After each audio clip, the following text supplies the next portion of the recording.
All right, today we're going to take a look at one of the unique GRIB analytic tools that we have in Saga called our Route Finder.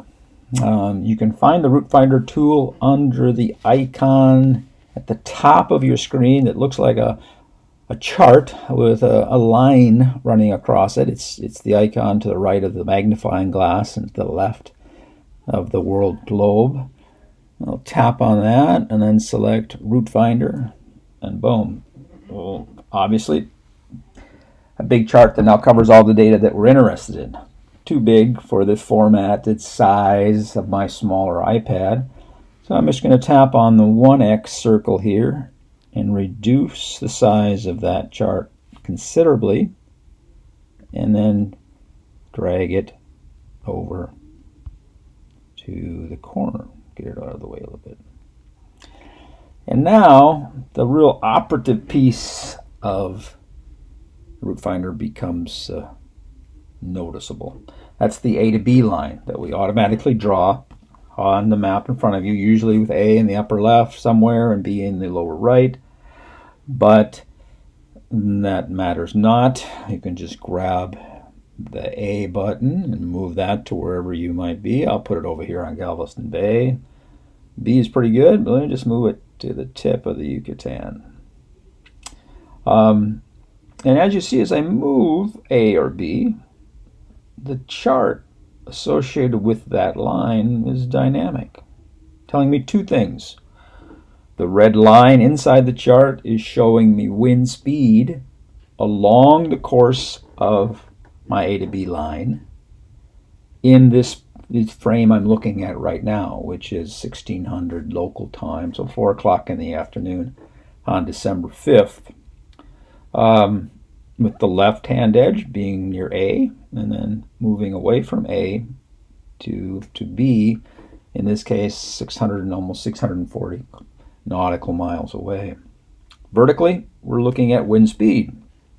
We're seeing winds ranging from 9 to 18 knots over the course of that transit.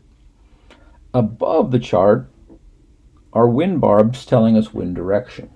Obviously wind speed as well, but mainly easily wind direction. We don't give you every wind barb along the line. It would just be too cluttered. So what those represent is a representative sample of the wind you're going to encounter.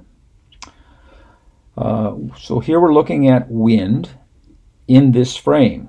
We might want to look at how wind is changing across time or the other frames in this download of data that we've done with Saga.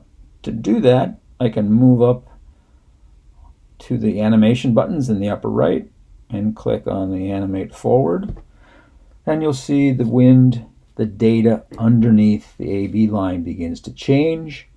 And as it does, the Route Finder chart changed dynamically along with it.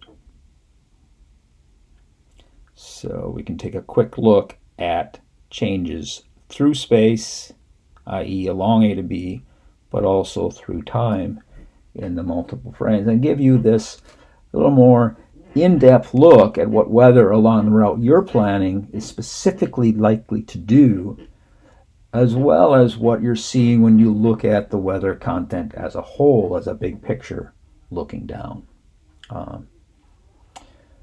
We're looking at wind speed. As I mentioned, I downloaded the GRIB Mat High product set, which includes wind speed, direction, surface level pressure, and precipitation.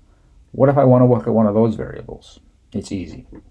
Find my color palette. Here it's got in the upper right corner of my screen, it says wind speed at the top. I tap on that, choose mean sea level pressure. Now I'm looking at pressure along the A to B line. Tap it again. I'm getting precipitation along that line. And again, I can look how that changes through time. And see that precipitation really builds as we're heading out both farther along our A to B run as well as later in the time. That's it. A real quick look, introduction to the Root Finder tool. We have a couple other tools that we'll be presenting in forthcoming sessions. Thank you so much, and take care.